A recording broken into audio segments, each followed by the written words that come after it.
Good morning. Welcome to the Overtaxed Taxpayer channel.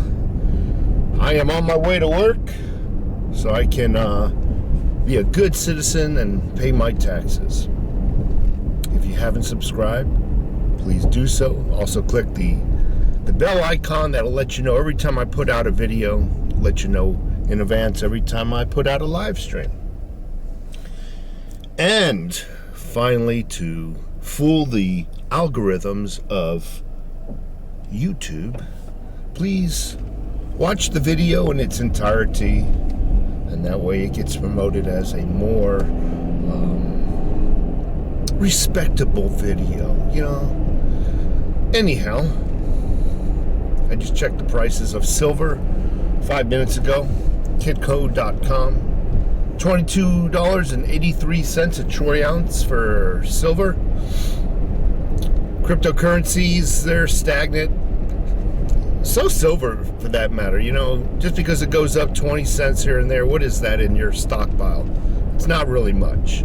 Doesn't equate to much. So silver's just going to do one of these numbers, up and down, 20, 30 cents here and there. And we'll see. Hopefully, I'm hoping by midterms, the elections, that there's going to be some kind of movement in the silver market. I don't know what's going on right now. I don't know why. Silver has always had a history of picking a price point and just fluctuating within that price point for sometimes years. Okay. Again, crypto's pretty stagnant. Bitcoin just above 41,000 per Bitcoin.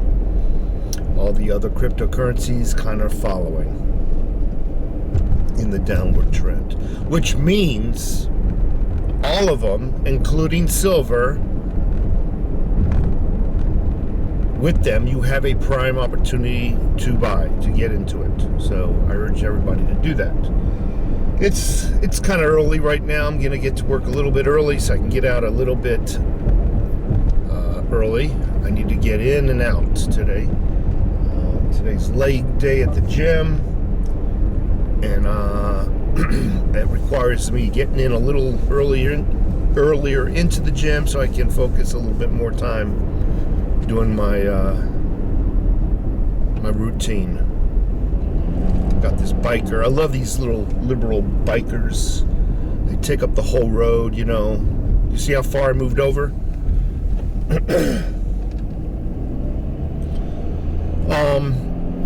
I wanted to talk about something. Critical race theory was on television as I was doing my coffee. Speaking of coffee, I think it's time for a sip. Cheers. 6-shot latte.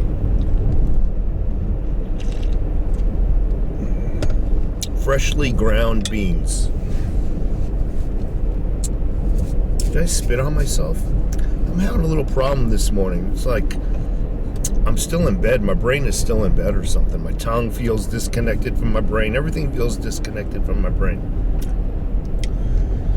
Critical race theory. There's a big debate. That was the headlines in the news. Big debate over critical race theory. Debate. And I'm thinking to myself as I'm pulling a shot of espresso. Debate between who? You got the service providers, the school, versus the customers, you and I, the taxpayers. I don't see a debate there personally. The customer doesn't want it. I haven't found one, even on the liberal side, one taxpayer, customer, who sends their child to school, who wants critical race theory. Not one. Not even in the black community.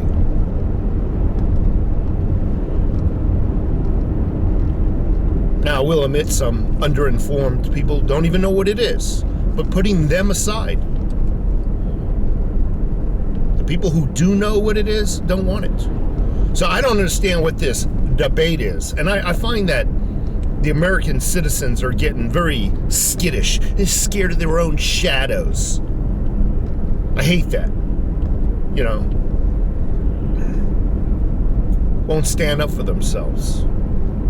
It's rude. It's so rude. Go to the grocery stores and, you know, you walk behind somebody, you can tell they stop at every little thing, you know. Oh, I gotta walk around this person. I don't wanna be rude or anything. There should be no debate over this.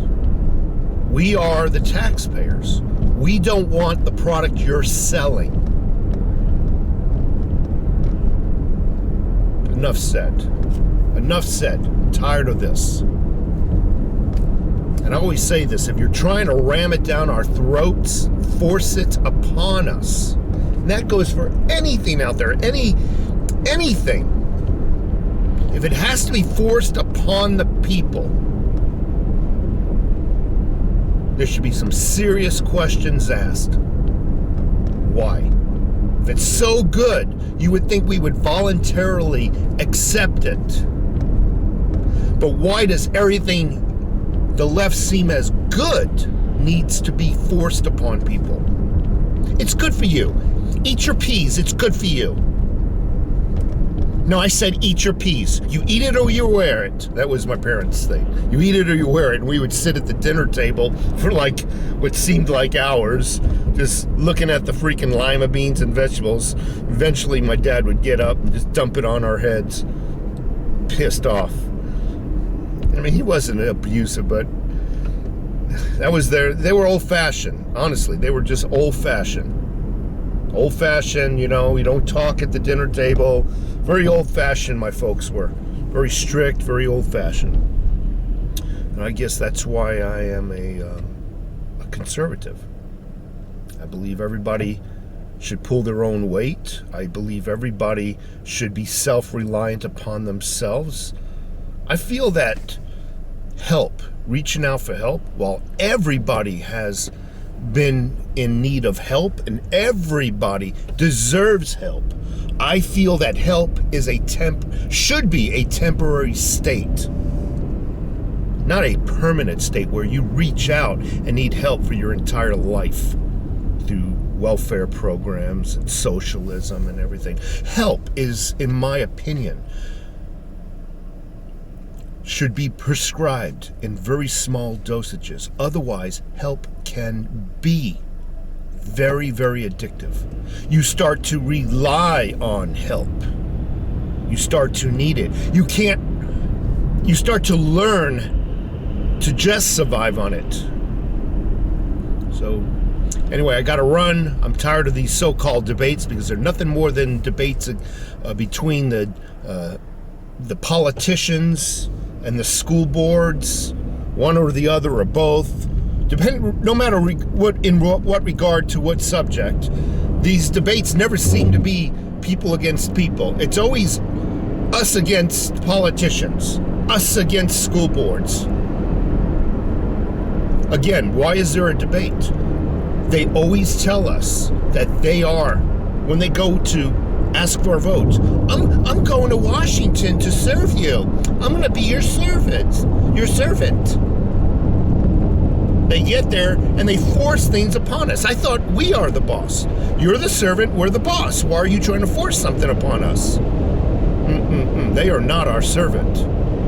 We are the servants. We don't realize it, but things have evolved. Slavery never ended. It was perfected. Take care.